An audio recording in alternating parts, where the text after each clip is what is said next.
Not just tonight, but after the two games, what are your thoughts? Well, I thought, you know, when you look at the first game, obviously it's a bedding-in period. We know that he's talked about wanting to attack and wingers attacking people and dribbling and, you know, quick, intense, exciting football. And I think that they've tried, but I thought the two defences, what we've come up against, done pretty well to stifle them. I thought the goal, what epitomises what we're going to need to do, is runs like Declan made in that, for that second goal. But, like, in the main, we had a lot of possession. I thought they defended well, but we didn't do enough with the possession, especially when we got into certain areas where we could have made better crosses or better final balls. Did England not play quickly enough, either Friday or tonight? Possibly so. I think it was a school report, you give them a C+. I think there's a lot more to come from him. I think the two games on paper were very easy. Great start for the manager. You knew you were going to get the two victories, even tonight. 26, 27 shots, 27 on target. Loads of bits to improve. End product wasn't that great. At least the sub came on and it had an effect in the game. But I thought it was OK. It was OK. And as Ian said, the second goal, the Harry Kane goal, shows actually what you do need to do against the low block, as they call it these days, and move the ball quickly. Yeah, of course. You need runners off the ball, like we said, and this is Rice. I think this is Rice's one of his strengths. I know people talk about him as a sit midfielder, but when I think there's space in front of him, I think he's very good. He's a good athlete, and we know when he gets in there, he's got that football intelligence. It's a brilliant ball in, very simple, very effective, good run, very hard to stop. People think it is easy, it's not. And a ball in, lovely finish for Keane. But I think this is one of Rice's strengths. That's where the difference should show when you're playing against this kind of team like Latvia, who you have to give them credit for the way they've defended today. But, you know, you can get a team in a low block and they can organise and they can get that luck. But when the quality comes through with a run like that from a player who's running off the back of a defender and no one's picking, that is how you break them down. Yeah, and they're getting tired as well. Yeah, they're getting tired physically, mentally, and it's them decision-making. They can't go with to run, or they might see it, but they can't stop it. They physically can't do it. And Rice is, as I said, big strength of his. And Harry Kane drifting in off the back post. Well, is that what you call POMO? Position of maximum opportunity off the back post? Yeah, but he's watching that. He's probably watching that from Declan's run, Harry. You know what I mean? And he's putting himself in a position to just get a tap in. You know what I mean? People think that that's easy, but he'd have had to do something somewhere along the line to make a move to get in there, to have a tap in. People think you're just standing there. Someone will pick you up, but he's had to make a move. Eberechi Eze's goal. It takes a deflection, but that's what you get sometimes when you're decisive and incisive. Yeah, of course you deserve a little bit of luck by going at people. We know he's got this strength. We see him doing it week in, week out at club level. One of his biggest problems really is his end product, but he deserves a little bit of luck. I suppose it is on target. At least he affected the game when he came on. I don't think the subs done much the other night. And when he comes on, we know he can do this. And, yeah, deserved that little bit of luck. He should be delighted. He didn't seem that happy in the interview afterwards. But still, it was a good moment for him, without a doubt. You know what was good to see is there's something really going at that defender. In the first half, I thought Marcus had opportunities where he could have done it. But you could see where Eberechi's got him into that box and now he's really moving him to the point where he could get the half yard to get the shot in, and I thought we didn't do enough of that in the first half. And again, the game is getting stretched at this moment in time. Remember, players are tired. Good time to come on if you're the last thing they want is somebody running at them. Yeah. First Crystal Palace player to score for England since, not Ian, Peter Taylor. Peter 1976 against Wales, when Palace were not a top division team. Let's have a look at Reece James. So there was Eze's first goal for England and Reece James' first goal for England, and this is as good as it gets. That's a world-class strike.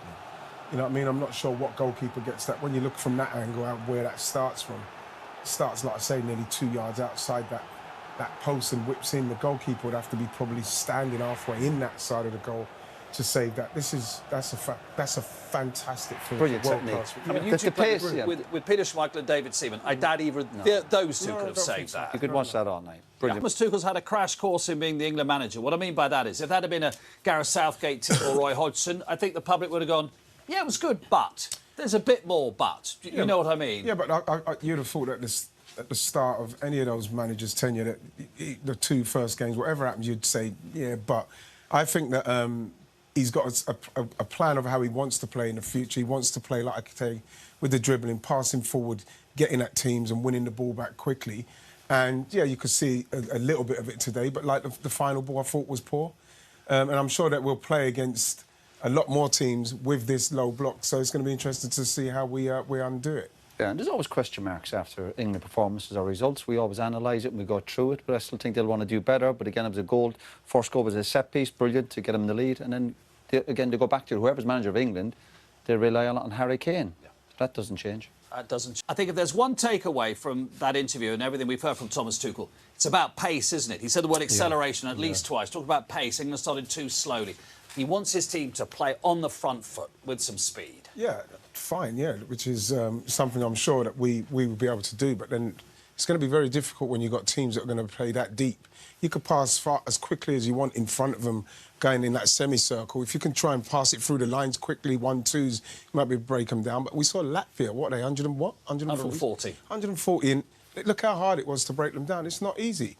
So you're going to have to be patient with what he wants to do. We know what he wants to do. He wants it to be pace and quick and, you know what I mean, dynamic and exciting. But that's going to take It's the right message, isn't it, though? But no, but I think that is easy. I think it is easy if you got the quality. The manager said, Tuchel said, it was an easy game. It was an easy game. Look at all the stats: 70-odd possession, 20-odd shots, a few on target. They gave up one chance. That was self-inflicted. They scored 3 goals. Should have been 7 or 8. So it was an easy game. But in terms of getting pace in the last third, you said that for most teams. We said that the other night. Slow build-up, and then it's quick in the last final third. That's where you cause the problems. And that's what they need to do more of. But they have the players capable of doing it. He's had 2 games. He'd be pleased with it. But we keep saying it. There's obviously bigger tests yet to come. Are you excited, briefly, by what you've seen? Or would you be more excited when we see a little bit more of what we've been talking about? Well, yeah. Of course I will. But, like, when you look at the spine, we've got Pickford, Gahey, Rice, Bellingham, Kane. You know what I mean? It's a good spine to start off with. So you don't look excited. What are you going to say? Right, yeah. Tell your face. Tell your face. No. England leading by 1-0. Latvia very feisty and very committed, and only behind because of a brilliant free kick. I mean, literally, that is... You cannot hit that any better, can you? It's a world-class free kick. His technique, and it's unsavable from where he is. You'd have thought that the goalie might have got there, but when you look at where it goes in, see the goalkeeper can't even move. It skims the post on the way in. It starts like... Starts high, it dips as well. From the other side, it starts like a yard outside that post, and then he whips it in. It's a fantastic... Well, he's got that in his locker. Yeah. He's a quality player. Technique, the pace of it. He's brilliant. Brilliant goal. Should it have been a free kick in the first place? It was touch and go. Yes. I think you were clever winning the free kick. If you look at it here, I think you're slightly unlucky. I take nothing away from the free kick. I think Skelly's here. He's obviously learned that well at Arsenal over the years.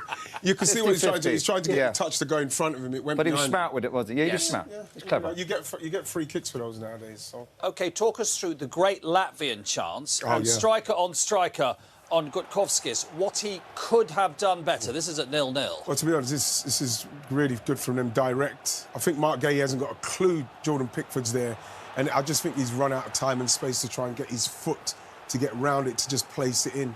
When you look at Mark Gahey touches it there, and then just because he's trying to get his foot back, you see, he can't get the foot back. Watch his right foot.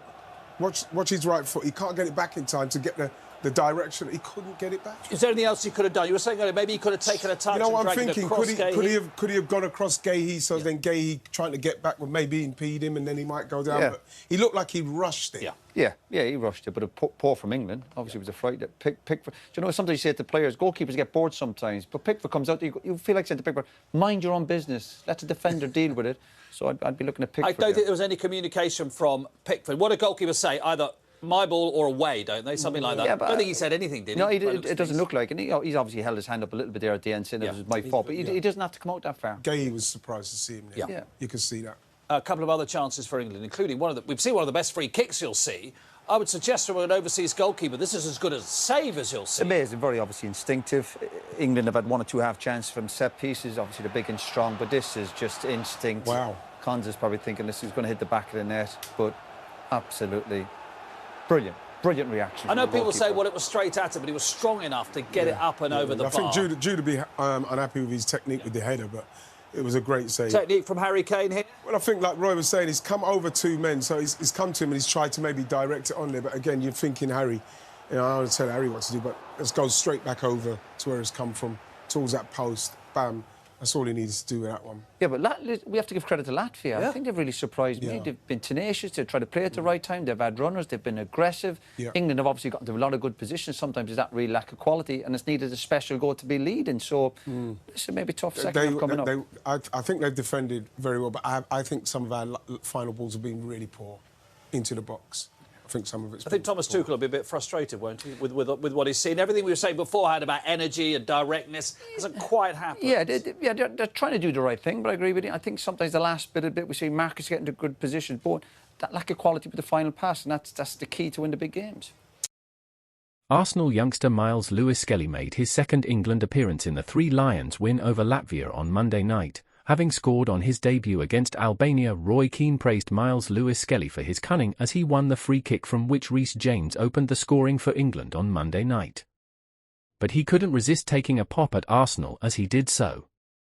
Lewis-Skelly scored England's opener in Friday's win over Albania, just 19 minutes into his senior Three Lions debut. The Gunners youngster has enjoyed a wonderful breakthrough season and is now cementing himself as Thomas Tuchel's first choice at left-back.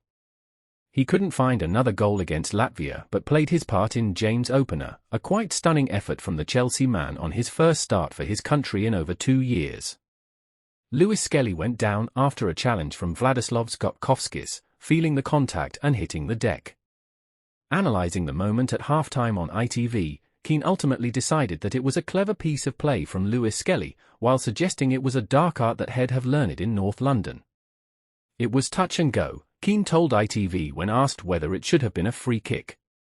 I think they were clever winning the free kick. Latvia were slightly unlucky. Although take nothing away from the free kick. Lewis-Skelly here has obviously learned that well at Arsenal over the years.